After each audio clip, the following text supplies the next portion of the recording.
Now to London, where investigators are working to determine what caused a ceiling collapse at a century-old theater on Thursday night. Nearly 80 people were injured by falling chunks of plaster, and we're now hearing there were signs of trouble beforehand. Charlie D'Agata is in London with the latest on that. Charlie, good morning.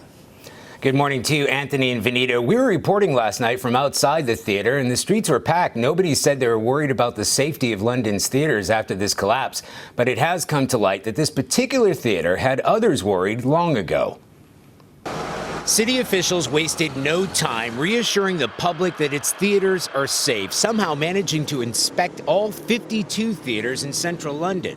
We have to remember that many of these buildings are exceedingly old. They go back to Victorian times. Exceedingly old, like the 112-year-old Apollo Theatre, where a 100-foot chunk of ceiling plaster and wooden beams plummeted onto a packed house, dragging down a section of the balcony with it. This father and daughter first thought it was the show's special effects. And then suddenly, chunks of rubble started falling on us. And we thought it was the balcony, so obviously we were worried that people were going to fall. It wasn't a great experience, admittedly. I mean, we were worried that some people would have been seriously injured. Seemed to us it was a miracle that nobody was killed.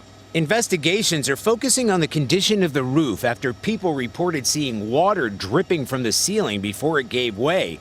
A torrential thunderstorm had dumped 5 days worth of rain in just 1 hour. But city officials inspected the theater's roof and found it intact and say its safety records were also up to date. However, a decade ago, the previous owner, Andrew Lloyd Webber, recommended tearing it down because the building was in shocking condition. Last year, even the current owner claimed the theater had suffered years of neglect. The producers have canceled the show through January 4th. That's only 2 weeks from today, if that says anything about the confidence in the building's safety. Scotland Yard ruled out criminal involvement, meaning the investigation into what brought the house down will be handled by the City Council. Anthony, Vanita. Charlie D'Agata in London. Thank you, Charlie.